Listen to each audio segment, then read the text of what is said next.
We were sitting in the waiting area of Regional Medical Center, 3rd floor, cardiology wing.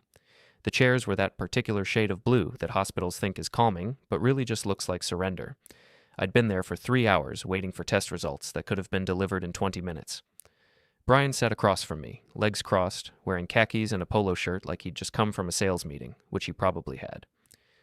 My daughter Emma sat beside him, picking at her cuticles the way she used to when she was 12 and trying to hide a bad grade. She hadn't looked at me directly since they arrived. "We've been talking," Brian continued, his smile never wavering. "And we think it's time to take some things off your plate. You've been handling everything alone since Mom passed, and that's too much for anyone." Mom. Not your wife. Not Carol. Just Mom, like he'd earned the right to make her familiar. Carol had been dead for 8 months, stroke, instant, just there, and then gone. I'd found her in the garden, kneeling by the tomatoes, her hand still gripping the trowel. "I'm managing fine," I said. "Dad?" Emma finally looked at me.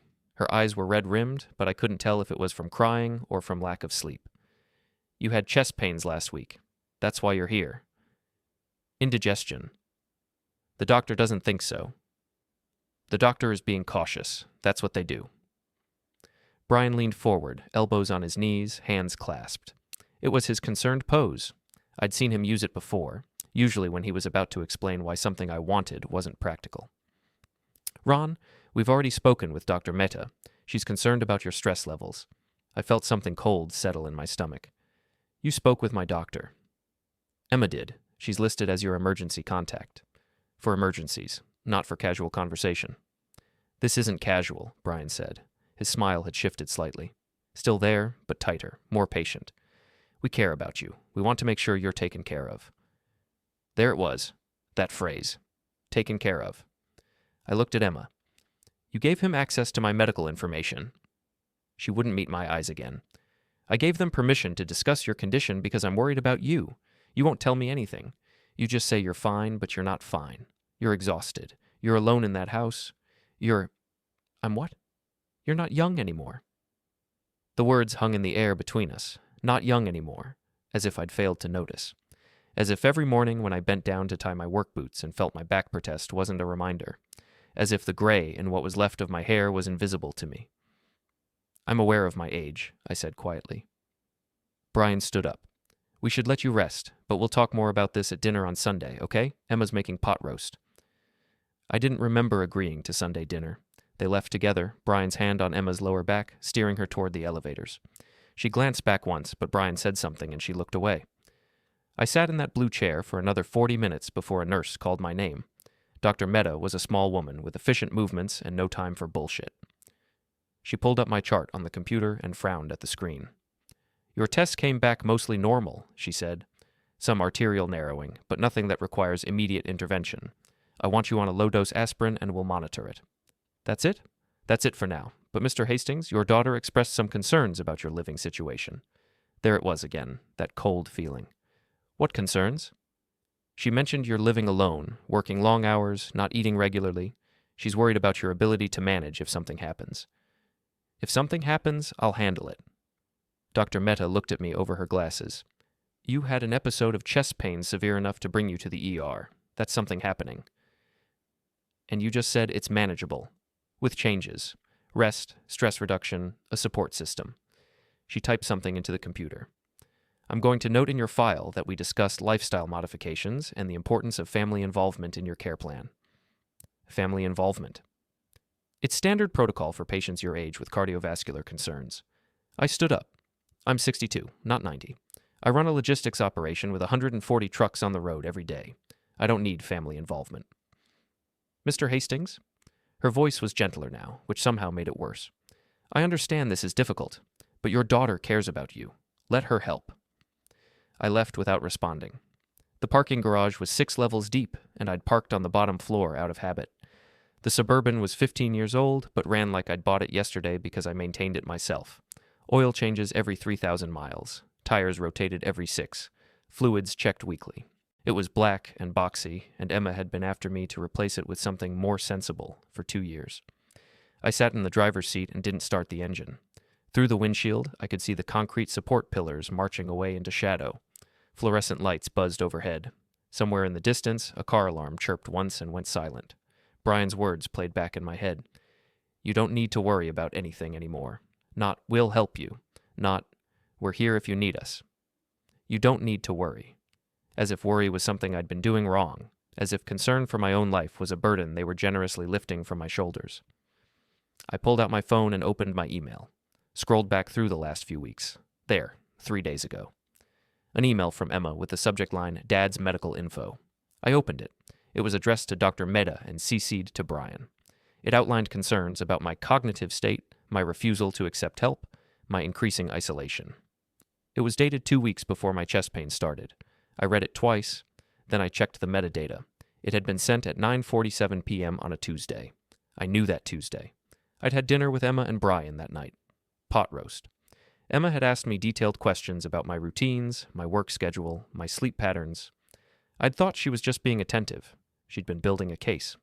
I started the Suburban and drove home.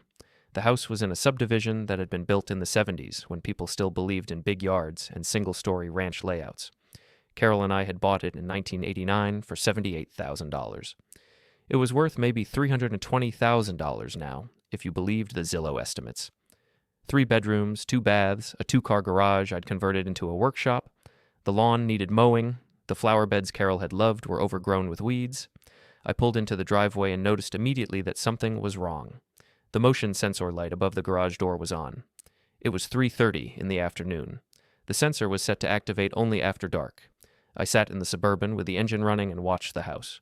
Nothing moved, the windows were dark, the front door was closed, but that light stayed on. After 5 minutes, I turned off the engine and got out. Walked up the driveway slowly, keys ready in my hand. The sensor light clicked off as I approached, then on again when I was directly under it. I looked up at the fixture. The photocell had been disabled. Someone had taped over it with black electrical tape. I unlocked the front door. Inside, everything looked normal. The living room was exactly as I'd left it. Remote control on the arm of the couch, yesterday's newspaper folded on the coffee table, Carol's reading lamp still in the corner, even though no one used it anymore. The kitchen was clean, the hallway was empty, but the house felt wrong. The air was different, slightly warmer, as if the thermostat had been adjusted, and there was a smell. Not bad, just unfamiliar. Cologne, maybe. Something citrus and expensive. I walked through each room. Nothing was missing, nothing was obviously disturbed, but in the master bedroom, I found it. The pill organizer Carol had used sat on my nightstand.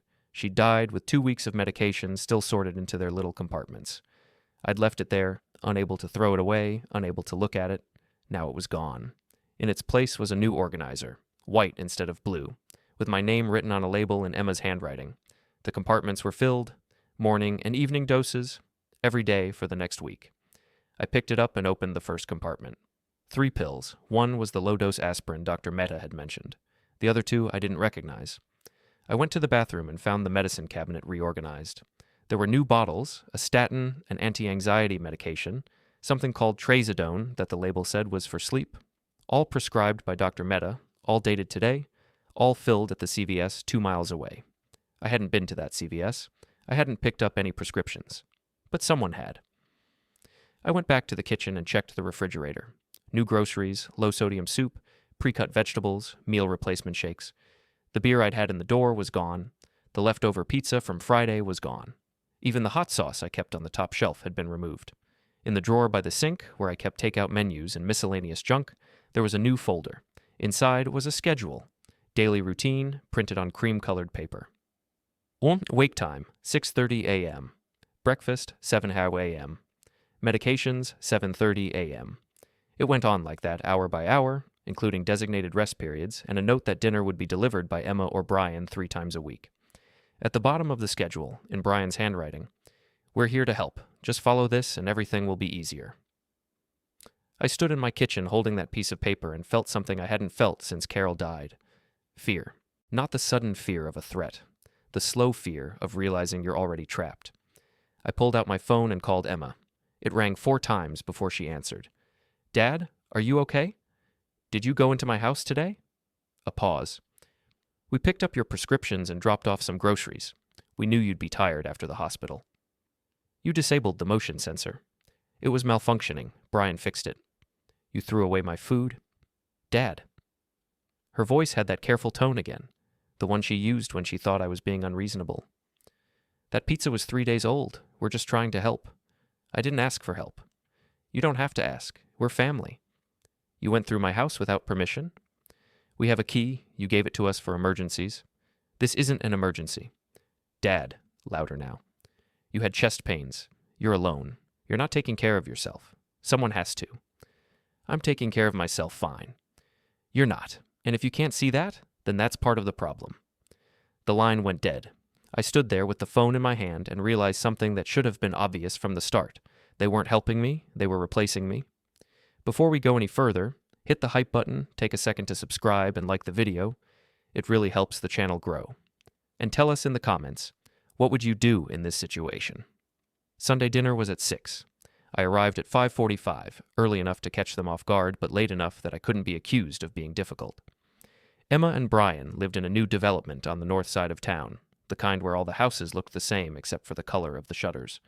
Theirs was gray with white trim, HOA-approved landscaping, 2-car garage, a wooden sign by the front door that said, The Morrison Family Est, 2019, even though they'd been married for 4 years and had just bought the house last spring.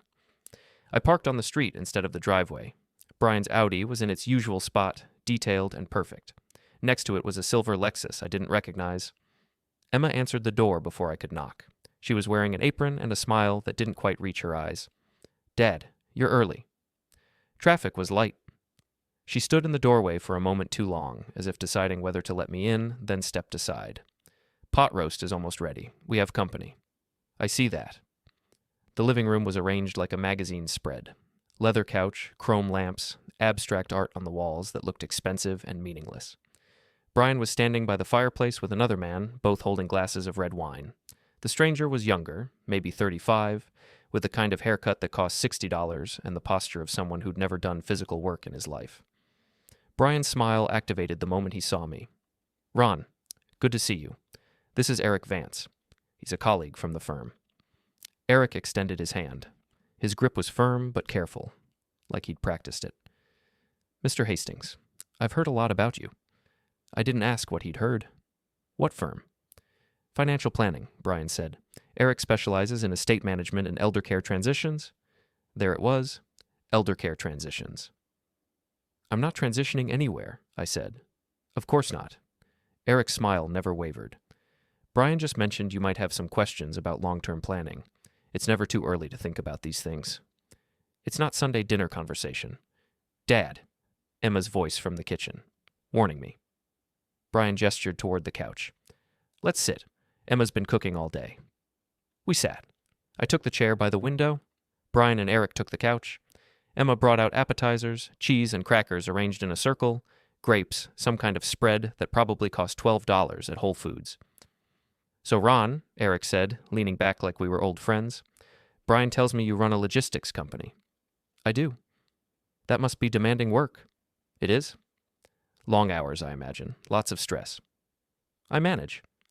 I'm sure you do, but at a certain point we all have to think about succession planning. What happens to the business when you're ready to step back? I'm not ready to step back. Eric nodded slowly, like I'd said something profound instead of obvious. Of course. But the reality is, these transitions work better when they're planned in advance. If something unexpected happens, health issues, an accident, you want to make sure everything is in order. Everything is in order. Dad, Emma said, sitting down with her own glass of wine. Eric is just trying to help. We've been talking about this, and it makes sense to have a plan. We've been talking about this. Not Brian and I have been talking. We, as if I'd already agreed to be part of whatever they'd decided. I don't need a plan. The business is mine. When I'm done with it, I'll sell it. Actually, Eric said, pulling a folder from his briefcase, there are more efficient ways to handle that. If you transfer ownership now through a trust, you can reduce the tax burden significantly while maintaining operational control. I'm not transferring ownership. You'd still be in charge, Brian added quickly. This is just about protecting assets. For Emma's future, for your grandkids when they come. I looked at Emma.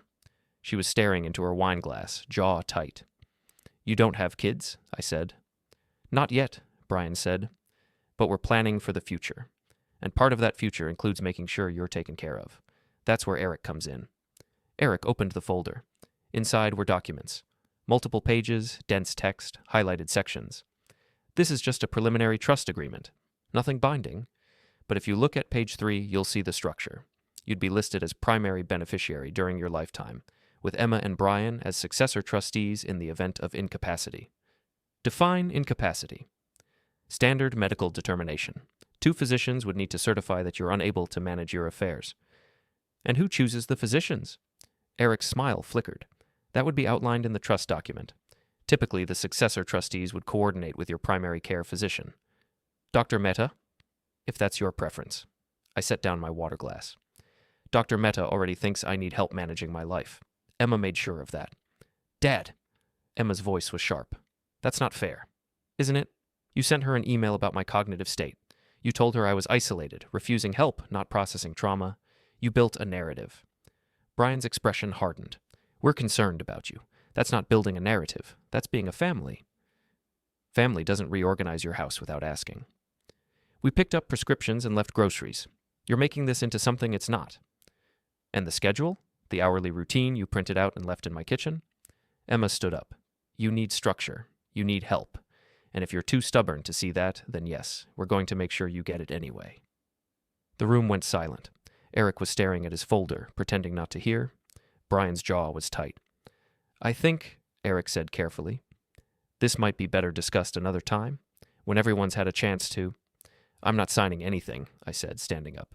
Not today, not next week, not ever. Dad, sit down, Emma said. Dinner's ready. I'm not hungry. You're being ridiculous. I'm leaving. Brian stood up too. He was taller than me by 3 inches and 20 years younger. He moved to block the doorway, casual but deliberate. Ron, I think we all need to take a breath here. You came for dinner. Let's eat. We can table this discussion. Move. Dad. Emma's voice broke. Please don't do this. Move, I said again. Brian didn't move. He just stood there, hands in his pockets, expression neutral. I'm not trying to start a problem. I'm trying to prevent one. You're upset. You're not thinking clearly. Let's just sit down and... I pushed past him. Not hard, just enough to get through. He caught my arm, fingers digging in just above the elbow. Ron. I looked down at his hand, then up at his face. Let go. He let go. But his eyes stayed on mine, and for just a second, I saw something that hadn't been there before. Not concern, not patience, calculation. Emma followed me to the door. Dad, wait, please. I stopped on the front step. She was crying now, mascara running. Behind her, Brian stood in the doorway with Eric hovering uncertainly in the background. I love you, Emma said. We're doing this because we love you. No, I said quietly. You're doing this because you've decided I can't take care of myself. There's a difference. I drove home with my hands shaking on the wheel. The anger didn't hit until I was back in my driveway. Then it came all at once, hot and blinding. I sat in the Suburban and gripped the steering wheel and breathed through it until my vision cleared. When I went inside, the house was exactly as I'd left it. But now I looked at it differently. I went through each room and inventoried what had changed. In the bathroom, 7 medications, 3 of which I hadn't agreed to take. In the kitchen, food I hadn't bought, arranged according to someone else's idea of health. In the bedroom, Carol's jewelry box moved from the dresser to the closet shelf. In the study, my filing cabinet unlocked, papers slightly out of order. They'd been through everything. I pulled out my phone and called the one person who might give me a straight answer. Tommy Briggs had worked for me for 15 years, started as a driver, worked his way up to operations manager. He was competent, loyal, and had no patience for bullshit. If something was happening at work that I didn't know about, Tommy would tell me. He answered on the second ring. Ron, everything okay? I need you to check something for me. Shoot. Have you talked to Brian recently? About work? A pause. Yeah, he came by the office on Friday, said he wanted to learn more about the operation. Learn more. His words. He asked about the client list, the contracts, how we handle payroll, said it was just curiosity, family stuff. What did you tell him? Nothing specific. I gave him the tour, showed him the dispatch system, answered general questions. Why? Did he ask about ownership, succession planning? Another pause, longer this time. He asked who would take over if something happened to you. I told him I didn't know. That was your business, not mine. Thanks, Tommy. Ron, what's going on? I'll tell you later. I hung up and sat in my study, staring at the wall. The filing cabinet was still unlocked. I opened it and found my will, exactly where I'd left it. Simple document. Everything to Emma. The business, the house, the savings. I'd written it 2 years ago with a lawyer in town, signed it, notarized it, filed it away. Now I pulled it out and read it carefully. It was standard, no complications. But it assumed I'd die suddenly, cleanly, without question. It didn't account for what happens when someone decides you're not competent to make your own decisions anymore.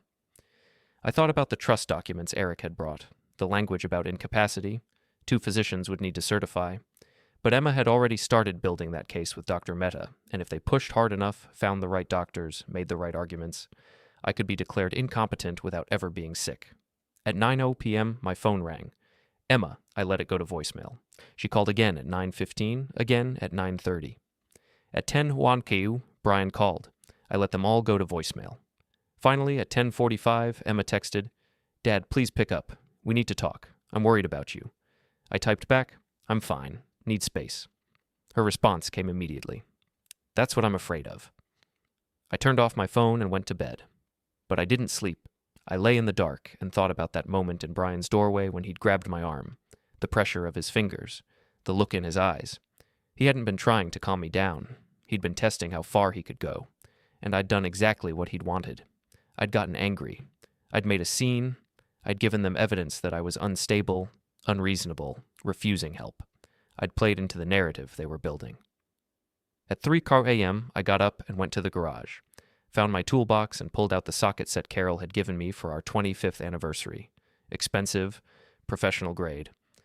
I'd used it to rebuild the Suburban's transmission last year. I sat on the workbench and turned one of the sockets over in my hand, feeling the weight of it. You don't need to worry about anything anymore. But worry wasn't my problem. My problem was that I'd stopped paying attention. I'd been so focused on missing Carol, on keeping the business running, on getting through each day, that I hadn't noticed my daughter and her husband building a case to take my life away. They thought I was too old, too tired, too sad to fight back. They were wrong. I put the socket back in the toolbox and locked the garage. Then I went inside and started making lists. The neuropsychological evaluation took 4 hours.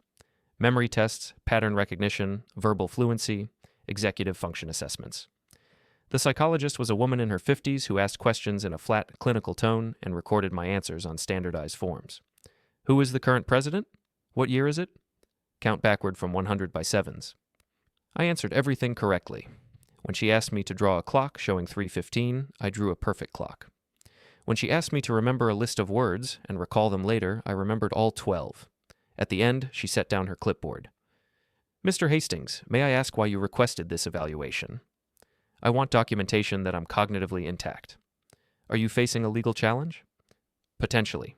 She nodded slowly. "Your results are well within normal limits for your age group. Above average, actually, in several domains. I'll have the full report ready by Wednesday."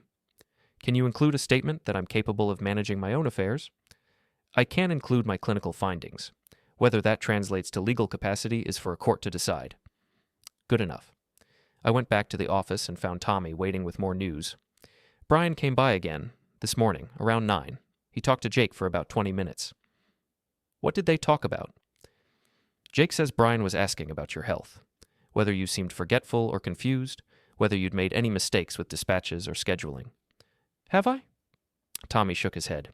"You've been perfect, but Jake didn't tell Brian that. He said he'd noticed some small things. Memory lapses. Confusion about dates." I felt my jaw tighten. Jake lied to him. I don't think Jake knows what's happening. I think Brian asked leading questions and Jake tried to be helpful. Fire him. "What?" "Fire Jake. Today. I don't care what reason you give." "Ron, he's just a kid. He doesn't know." "He's giving them ammunition. Get rid of him." Tommy hesitated, then nodded. "Okay." An hour later, Jake was gone. He looked confused as he packed up his locker, but he didn't argue. By noon, word had spread through the warehouse. No one questioned it. In 30 years, I'd only fired 3 people. Everyone knew that if I fired someone, there was a reason. That afternoon, Emma called. "What did you do to Jake?" "I let him go." "Why?" "He wasn't working out." "You fired him because he's Brian's cousin." "I fired him because I don't trust him." "Dad." Her voice was shaking. "You're making this worse. You're acting rational, reasonable, protective of my own business." "Paranoid." I hung up. 10 minutes later, Dennis called. Emma just filed a complaint with Adult Protective Services. The cold feeling in my chest spread. On what grounds? Self-neglect, social isolation, paranoid behavior, firing an employee without cause. She's claiming you're a danger to yourself. That's bullshit. I know. But now there's an open case. They'll send a caseworker to interview you, probably within the next week. What do I tell them? The truth. You're managing your life, your business, your health. You're not isolated. You work with dozens of people every day. You're not paranoid. You're responding to legitimate threats. And you fired Jake because he was reporting your private information to a third party. Will that be enough? Probably. But Ron, you need to be careful. If the caseworker gets a bad impression, if you seem angry or defensive or hostile, it goes in their report. And that report goes to the judge if this ends up in court. When this ends up in court? Yeah. When? I spent the weekend preparing, organized more documents, made more recordings, backed up everything to 3 different locations. Saturday evening, I drove to the storage facility and added 6 more boxes. On Sunday, I went to the office, even though it was closed, walked through the warehouse, checked the trucks, reviewed the schedule for the week. Everything was in order. Everything was running smoothly. Everything I'd built over 30 years was still here, still functioning, still mine. For now. Monday morning, the caseworker arrived. Her name was Linda Chen, and she looked exhausted before we even started talking. She had a folder full of forms and a skeptical expression that suggested she'd heard every excuse there was. We sat in my living room. She looked around, taking notes. The house was clean. The dishes were done. There was food in the refrigerator. I'd made sure of it. Mr. Hastings, I'm here because your daughter filed a report expressing concern about your welfare. Do you know why she would do that? Because I won't let her control my life. Linda wrote something down. Can you elaborate? I elaborated. I told her everything, calmly and systematically. The insurance policy, the account changes, the trust documents, the schedule they'd left in my kitchen. I showed her the documentation, the fraud reports, the recordings. She listened without interrupting. When I finished, she set down her pen. Mr. Hastings, this is a family dispute, not a case of self-neglect. I know. Your daughter seems genuinely concerned about you. She's concerned about controlling me. That's not how she describes it. How does she describe it? Linda hesitated. She says you've changed since your wife died, that you're isolating yourself, refusing help, becoming increasingly paranoid and hostile. She's worried you're going to hurt yourself. I'm not suicidal. Are you depressed? My wife died 8 months ago. Of course I'm depressed, but I'm functional. I'm working. I'm managing. Are you taking care of yourself? Eating regularly? Sleeping? Yes. Your daughter says you've lost weight. 10 pounds.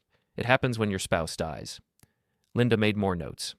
Mr. Hastings, I'm going to recommend that this case be closed. I don't see evidence of self-neglect or endangerment, but I'm also going to recommend that you consider family counseling. This situation is clearly causing significant stress for everyone involved. I'm not interested in counseling. That's your choice. But for what it's worth, I think your daughter is genuinely worried. She may be going about it the wrong way, but her concern seems real. After she left, I called Dennis. The caseworker is closing the case. Good. But Emma's going to escalate. She's not stopping. No, she won't. Dennis paused. Ron, I need to prepare you for something. If they file for guardianship, there will be a hearing. You'll have to testify. They'll have medical experts. You'll need your own. It's going to be expensive and ugly, and I know. And even if you win, the relationship with your daughter will be already destroyed. Dennis said nothing. Just tell me what I need to do to win, I said. Keep documenting. Keep functioning. Don't give them anything they can use. And pray the judge sees through this. That night, I couldn't sleep. I lay in bed staring at the ceiling and thought about Emma. The way she used to sit on my shoulders when she was 5. The way she'd cried when Carol taught her to ride a bike. The way she'd looked at me when I walked her down the aisle 4 years ago. She'd loved me once. Now she was trying to erase me. I got up and went to the garage, pulled out the boxes I'd packed in February when Carol died. Her clothes, her books, her jewelry, things I hadn't been able to throw away or give away or even look at. At the bottom of one box, I found her planner. She'd used it every day, writing appointments and reminders and little notes to herself. I flipped through it, looking at her handwriting. February 3rd, dentist 2 p.m. February 10th, Emma dinner. February 12th, call Ron about insurance. I stopped, read it again. Call Ron about insurance. The day before she died, Carol had written a note about calling me regarding insurance, but she'd never made the call. She died the next morning. I flipped back through the previous pages. January 15th. Emma worried about Dad. January 22nd. Talked to Brian about planning. And January 29th.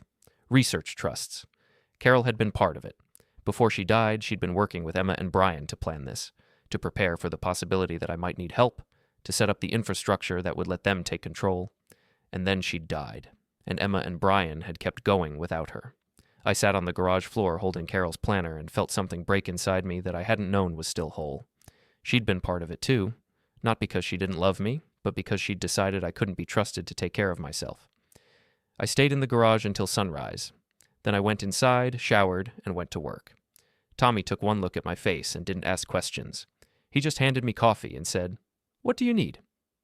"I need to know when they're going to file for guardianship." "How am I supposed to find that out?" "I don't know, but they're moving fast. The caseworker closed the APS case, so their next step is court. I need to know when that happens before it happens." Tommy thought for a moment. "I might know someone who can help." "Who?" "My ex-wife's sister is a court clerk. If someone files guardianship papers, she'll see them." "Can you trust her?" "For $50? Yeah." By the end of the day, Tommy had his answer. Emma and Brian had already hired a lawyer. They were scheduled to file the petition on Friday. 4 days. I had 4 days to prepare for a court fight that could take everything away from me. Wednesday afternoon, I got the neuropsychological evaluation results. The report was 12 pages long and concluded that I showed no evidence of cognitive impairment and was fully capable of managing complex decision-making tasks. I sent a copy to Dennis and kept the original in the storage unit. Thursday, I met with my accountant and reviewed every financial record for the past 5 years. Everything was in order. No missed payments, no erratic spending, no evidence of poor judgment. Patricia looked at me over her reading glasses. "Ron, why does it feel like you're preparing for war?" "Because I am." Friday morning, I went to the courthouse. The guardianship petition had been filed at 9 a.m. I got a copy from the clerk's office at 9:30, 16 pages of allegations, medical concerns, and requests for emergency intervention. I read it in my truck in the parking lot.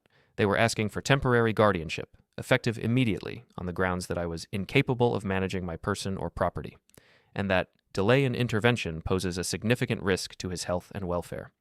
They had 3 doctors' statements. Dr. Mehta, who'd written that I showed signs of declining executive function and poor judgment. A psychiatrist I'd never met, who'd reviewed Emma's description of my behavior and concluded I was likely experiencing age-related cognitive decline. And a geriatric specialist who'd written that my social isolation and refusal of help were consistent with early-stage dementia. None of them had examined me. The hearing was scheduled for Monday morning, 3 days away. I called Dennis. "I just got the petition. I'm reading it now." I heard papers rustling. "This is aggressive. They're asking for emergency temporary guardianship." "Can they do that?" "If the judge believes there's immediate risk, yes. You'd get a hearing later to challenge it, but in the meantime, Emma and Brian would have full control." "What do I do?" "File a response. Bring your documentation. And Ron, we need our own medical experts. The neuropsych eval is good, but we need someone who can testify in court."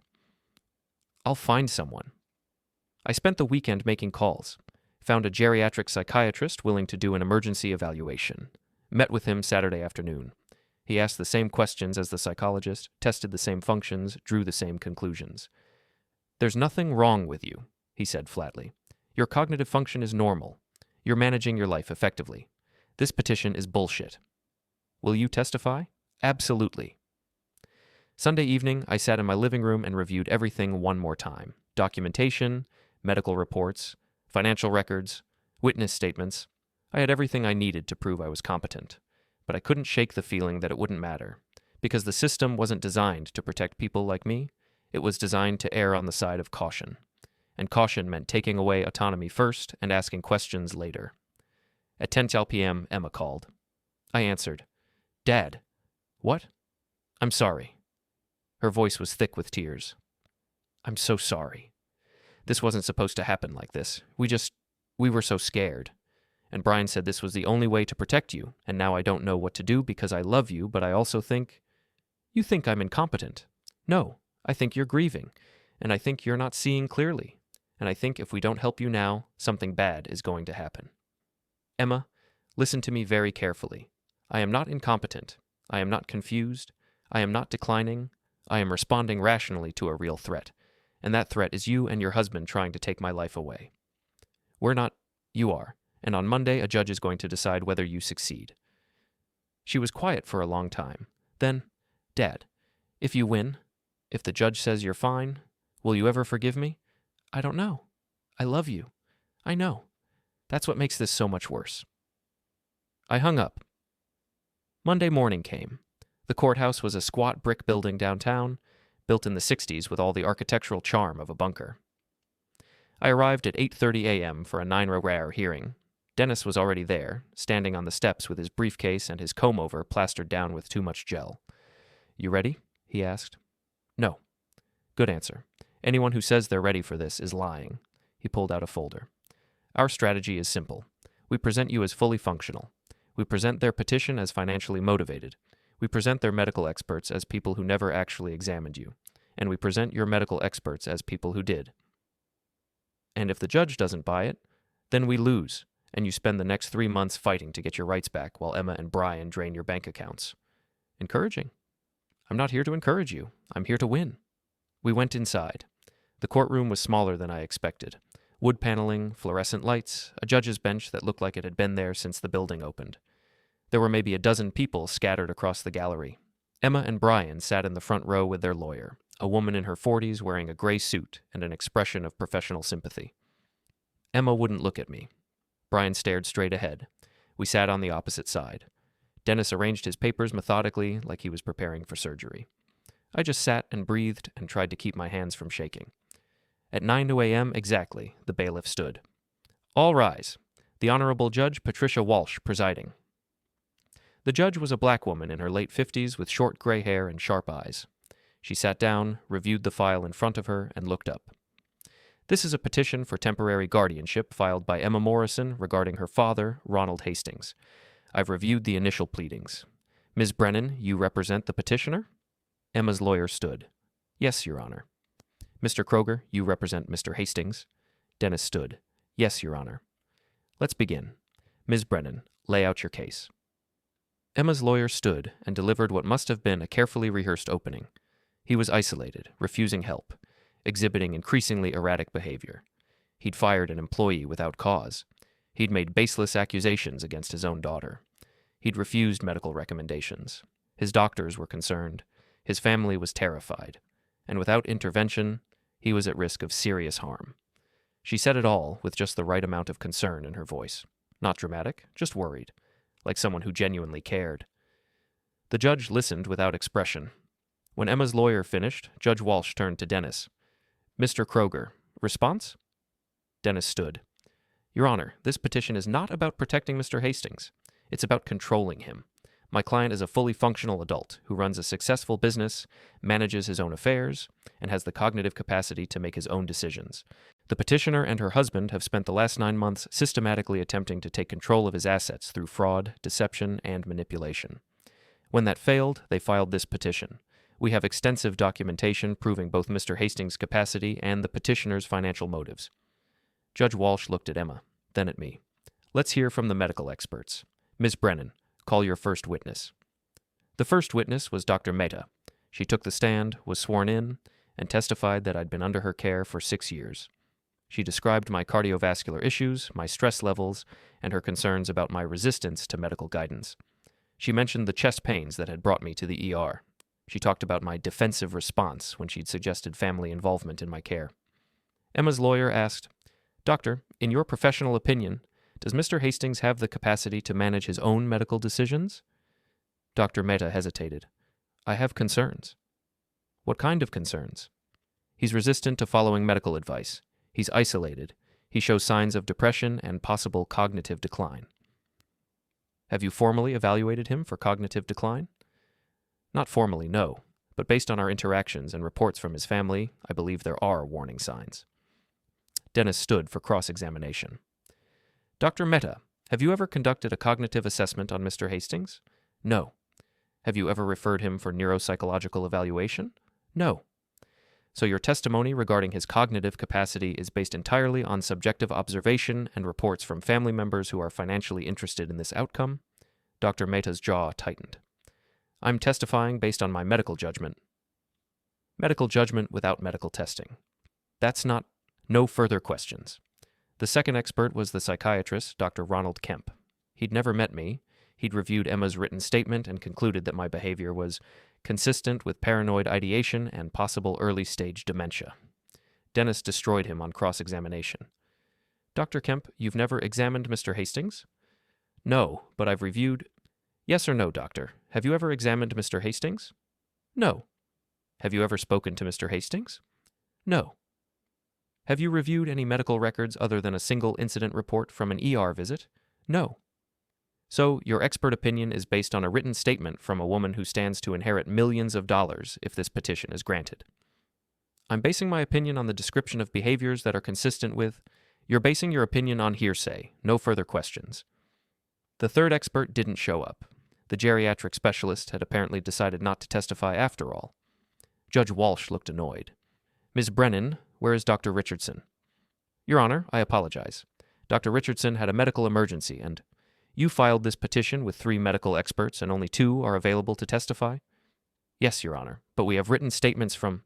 Written statements are not testimony. Judge Walsh turned to Dennis. Your witnesses, Mr. Kroger. Dennis called the geriatric psychiatrist I'd hired. Dr. Vernon James was in his 60s, distinguished looking, with the kind of credentials that made people pay attention. He'd examined me for 3 hours on Saturday. He'd conducted every standard cognitive test, and his conclusion was unambiguous. Mr. Hastings shows no evidence of cognitive impairment. His memory is intact. His executive function is normal. His decision-making capacity is fully preserved. In my professional opinion, he is entirely capable of managing his own person and property. Emma's lawyer tried to cross-examine. Dr. James, you examined Mr. Hastings just 2 days ago, correct? Yes. For how long? 3 hours. And in that time, you concluded he has no cognitive issues? Correct. Isn't it possible that Mr. Hastings was simply having a good day? That his cognitive function fluctuates? I tested specifically for that. There's no evidence of fluctuation. His scores were consistent across all domains. But Dr. Mehta, who has been treating Mr. Hastings for 6 years, expressed concerns. Dr. Mehta did not conduct any formal cognitive assessment. I did, and my findings are objective, reproducible, and based on standardized medical testing. No further questions. Dennis called me next. I took the stand. The bailiff swore me in. Dennis walked me through my daily routine, my work schedule, my responsibilities at the business, my financial management, my medical compliance.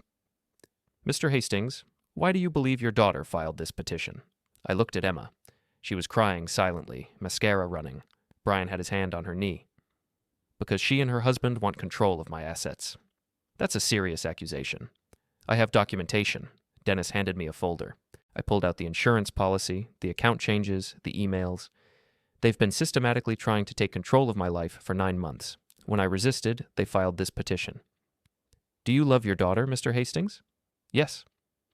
Do you believe she thinks she's helping you?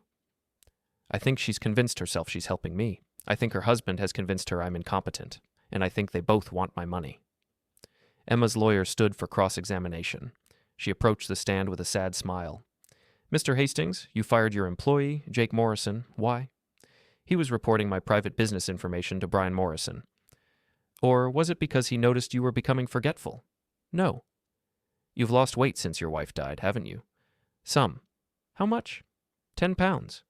Are you sleeping well? Well enough. Your daughter says you're isolating yourself. Is that true? No. I work with dozens of people every day. But socially? Do you see friends? Go out? Maintain relationships? I'm grieving my wife. That takes time. How much time, Mr. Hastings? It's been 8 months. Dennis stood. Objection. There's no time limit on grief. Sustained. Judge Walsh looked at Emma's lawyer. Move on. Mr. Hastings, you accused your daughter of fraud, of trying to steal from you. Don't you think that's a rather extreme reaction to people who are just trying to help? They weren't trying to help. They were trying to take control. By picking up your prescriptions? By leaving you groceries? By changing my insurance beneficiary without permission? By reorganizing my house without asking? By building a case with my doctor that I'm incompetent. Or by caring for you when you wouldn't care for yourself? I felt my jaw tighten. I don't need someone to care for me. Don't you? She turned to the judge. Your Honor, we're not asking for permanent guardianship. We're asking for temporary intervention while Mr. Hastings gets the help he needs, grief counseling, medical monitoring, support. He's been alone for 8 months dealing with the loss of his wife, and his judgment is impaired. That's not a crime. That's just being human. She sat down. Judge Walsh looked at me for a long time. Then she looked at Emma. Then at the pile of documents on her desk. I'm going to take a 15-minute recess. When I come back, I'll render my decision. We stood while she left. Then everyone started talking at once. Dennis pulled me aside. How do you think it went? I don't know. Your testimony was good. Dr. James was excellent, but the judge looked skeptical. Of which side? Both. 15 minutes later, we reconvened. Judge Walsh had a single sheet of paper in front of her. I've reviewed the evidence and testimony presented today. This is a difficult case. I have a daughter who clearly loves her father and is genuinely concerned for his welfare. And I have a father who appears, at least in this courtroom, to be fully functional and capable. She paused. Ms. Brennan, your medical evidence is weak. Dr. Mehta's concerns are based on subjective observation rather than objective testing. Dr. Kemp never examined the respondent. And Dr. Richardson didn't show up. Meanwhile, Mr. Kroger has provided a comprehensive neuropsychological evaluation conducted by a qualified expert who actually examined Mr. Hastings. Emma started crying harder. That said, I'm troubled by some of the circumstances. Mr. Hastings is isolated, he's grieving, he's making serious accusations against family members, and while I don't see evidence of cognitive impairment, I do see evidence of significant family conflict that may be affecting his judgment. My stomach dropped. Therefore, I'm denying the petition for temporary guardianship. Mr. Hastings retains full control of his person and property. However, she looked directly at me. However, I'm ordering a full psychological evaluation to be completed within 30 days, not a capacity evaluation. A psychological evaluation to assess your emotional state, your grief process, and your ability to make sound decisions while under significant stress. If that evaluation raises concerns, we'll revisit this matter. In the meantime, I strongly encourage all parties to engage in family mediation. She banged the gavel. We're adjourned. Dennis grabbed my arm. That's a win. Is it? Yes, you keep everything. They get nothing. The psychological evaluation is just cover for her. You'll pass it. I looked across the courtroom. Emma was sobbing into Brian's shoulder. Brian was staring at me with an expression I couldn't quite read. Not anger, not defeat. Calculation. Outside, Dennis walked me to my truck. Ron, go home. Rest. We'll schedule the psychological evaluation next week. You'll pass. This is over. It's not over. The judge denied their petition. What else can they do? I don't know, but they're not done. I drove back to the office. Tommy met me in the parking lot. How'd it go? I won, temporarily. That's good, right? I don't know yet. I spent the rest of the day working, reviewing schedules, checking invoices, doing all the normal things I'd been doing for 30 years. But I couldn't shake the feeling that something was wrong. At 6:12 p.m., my phone rang. Unknown number. I answered. Hastings. Mr. Hastings, this is Officer Daniels with the police department. We need you to come down to the station. My chest tightened. Why? Your daughter filed a report. She's claiming you threatened her. I didn't threaten anyone. That's what we need to talk about. Can you come down now? Am I under arrest? No, sir. We just need to ask you some questions. I drove to the police station with my hands locked on the wheel. At the station, they put me in an interview room. Gray walls, metal table, one-way mirror. Officer Daniels was in his 40s, built like he'd played football once and hadn't stayed in shape. He sat across from me with a notepad. Mr. Hastings, your daughter says you sent her threatening text messages this afternoon. I didn't send her any messages. Can I see your phone? I handed it over. He scrolled through my messages. Found nothing. She says you called her and told her you'd make her regret what she'd done. I didn't call her. He showed me his own phone, a screenshot of text messages, supposedly from my number to Emma's. 3 messages sent at 2:30 p.m. You'll regret this. You'll lose everything. I'll make sure of it. I stared at the messages. I didn't send those. That's your phone number. Someone spoofed it. Mr. Hastings? Check my phone. Check my call logs. Check everything. I didn't send those messages. He checked. 15 minutes later, he came back looking frustrated.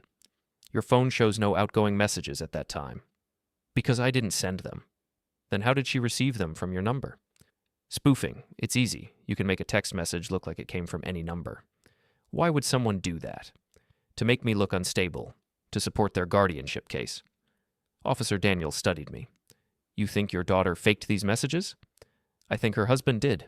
He made notes. Mr. Hastings, I'm not going to arrest you, but I am going to file a report. If anything else happens, any contact with your daughter that could be construed as threatening, we'll have to take action. I'm not contacting my daughter. Good. Keep it that way. I left the police station at 9 p.m., drove home in the dark, checked every mirror, every intersection, every shadow. When I pulled into my driveway, Brian was sitting on my front porch. I got out of the truck slowly, kept my distance, kept my hands visible. You need to leave. Brian stood up. We need to talk. There's nothing to talk about. Ron, this doesn't have to be this way. We can work something out. Work what out? A compromise. You keep control of the business. We help manage your personal affairs. Everyone wins. I don't need you to manage anything. You think you won today? Brian stepped off the porch. You didn't. You just delayed the inevitable. And while you're busy fighting us, you're destroying your relationship with your daughter. I'm not the one destroying it. Aren't you? He moved closer, not threatening, just close. She's crying herself to sleep every night. She's terrified for you, and you're treating her like the enemy. Because she is. No, she's your daughter, and she loves you, and if you just... Get off my property. Ron, I said get off my property. Brian's expression hardened. You're making a mistake. I'm making the only choice you've left me. He walked to his car, turned back before getting in. This isn't over. I know. He drove away. I went inside and locked every door, every window. Then I sat in the dark and waited for whatever came next. The psychological evaluation was scheduled for Thursday afternoon, 3 days away. I spent those days working, documenting, and watching my back. Brian didn't show up again. Emma didn't call, but I knew they were planning something. Wednesday morning, Tommy pulled me aside. We've got a problem. What now? 3 clients called this morning asking to speak with you. All 3 had the same question. What question? Whether the business is stable, whether there are succession concerns, whether their contracts are secure. Ice ran down my spine. Someone's been calling them. That's what it sounds like. Who? They wouldn't say, but one of them mentioned that a family member had expressed concerns about the company's future. I called the first client myself, a woman named Diane who ran a medical supply company. We'd been working together for 8 years. Diane, it's Ron Hastings. Ron. Her voice was careful. I'm glad you called. I got a concerning message yesterday. From who? Your son-in-law. He said there were some health issues affecting your ability to manage the business. He wanted to know if we'd experienced any service problems. Have you? No, you've been perfect, as always. But Ron, if there's something going on, there's nothing going on. My son-in-law doesn't speak for this company. I do. Okay. She didn't sound convinced. But if anything changes, it won't. I hung up and called Dennis. Brian is calling my clients, spreading rumors that I'm incompetent. Can we stop him? Maybe. It depends what he's saying. If he's stating facts, that you're in a legal dispute, that there are health concerns, that's not defamation. If he's lying, we can sue, but that takes time and money. I don't have time. If clients start pulling contracts, the business collapses, and then their argument that I can't manage it becomes true. I know, but legally there's not much we can do unless he crosses a line. What line? Provable lies, documented fraud, something we can take to a judge. I hung up and sat at my desk, staring at nothing. They were attacking the business now. Not directly, not obviously. Just spreading doubt, raising questions, making people wonder if maybe I really was losing it. It was brilliant, in a sick way, because the harder I fought back, the more unstable I'd look. Thursday afternoon, I went to the psychological evaluation. The psychologist was a man in his 50s named Dr. Eric Sawyer, soft-spoken, careful, with the kind of therapeutic neutrality that made it impossible to tell what he was thinking. We talked for 2 hours. He asked about Carol, about grief, about how I was coping. I told him the truth, that I missed her every day, that the house felt empty, that work kept me focused but couldn't fill the hole she'd left. He asked about Emma. I told him about the betrayal, the systematic takeover, the petition. He asked if I'd considered that Emma might genuinely believe she was helping. I said yes. I'd considered it, and rejected it. Because you don't help someone by stealing from them. He made notes. Lots of notes. At the end, he said, "Mr. Hastings, you're clearly intelligent and articulate. Your reasoning is sound, but I'm concerned about your level of anger toward your daughter." Wouldn't you be angry? Anger is natural, but sustained, intense anger can impair judgment. My judgment is fine. Is it? You fired an employee. You've cut off contact with your daughter. You're fighting a legal battle that's costing you time, money, and emotional energy, all while running a business and dealing with grief. That's a lot of stress. I'm handling it. Are you? He set down his pen. Mr. Hastings, I'm not your enemy. I'm not trying to prove you're incompetent, but I am trying to assess whether you're making decisions from a place of clarity or from a place of trauma. There's a difference. I know the difference. Do you? I left without answering. That night, I couldn't sleep. I kept thinking about what Dr. Sawyer had said, about anger impairing judgment, about making decisions from trauma instead of clarity. Was he right? I thought about the last 3 weeks, freezing bank accounts, firing Jake, refusing to speak to Emma, fighting this legal battle instead of just giving in, letting them help, letting them take some of the burden. Would that be so bad? Then I thought about the insurance policy, the schedule they'd left in my kitchen, Brian's hand on Emma's back, steering her, the look in his eyes when he'd grabbed my wrist. No, giving in wasn't an option. Because this wasn't about help. It was about control. And I wasn't giving them control. Friday morning, 3 more clients called with concerns. By noon, I'd lost 2 contracts. Both cited restructuring and vendor consolidation. But I knew the real reason. Brian was destroying my business from the outside while I fought to keep it from the inside. Tommy found me in my office at 3 p.m. "Ron, we need to talk." "What happened?" "I got a call from our insurance carrier. Someone requested a copy of our liability policy." "Who?" "Emma Morrison. She's listed as an authorized party on the business insurance." "Since when?" "Since February." I felt the ground shift under me. "Carol?" "What?" "Carol set it up. Before she died. She must have added Emma as an authorized party on all the business accounts, in case something happened to me." "Can we remove her?" "Not without her consent or a court order." Tommy sat down heavily. "They're going to use the insurance to make our clients nervous. If they can show we're underinsured or that there are coverage concerns, clients will terminate contracts." "I know. So what do we do?" I didn't answer. Because I didn't know. At 5 p.m., Dennis called. "I have news. Dr. Sawyer submitted his evaluation to the court." "And?" "He didn't recommend guardianship, but he did recommend continued monitoring and mandatory grief counseling." "Mandatory?" "Judge Walsh is concerned about your emotional volatility. She wants you to attend 8 sessions with a licensed therapist. If you refuse, she'll reconsider the guardianship petition." "So I have to go to therapy or lose everything?" "Essentially, yes." I hung up, sat at my desk, stared at the wall. They were winning. Slowly, methodically, they were dismantling my life, my business, my autonomy, my credibility, and the system, the courts, the doctors, the lawyers, was helping them do it. Because the system didn't care about truth. It cared about liability, and a grieving, angry old man was a liability.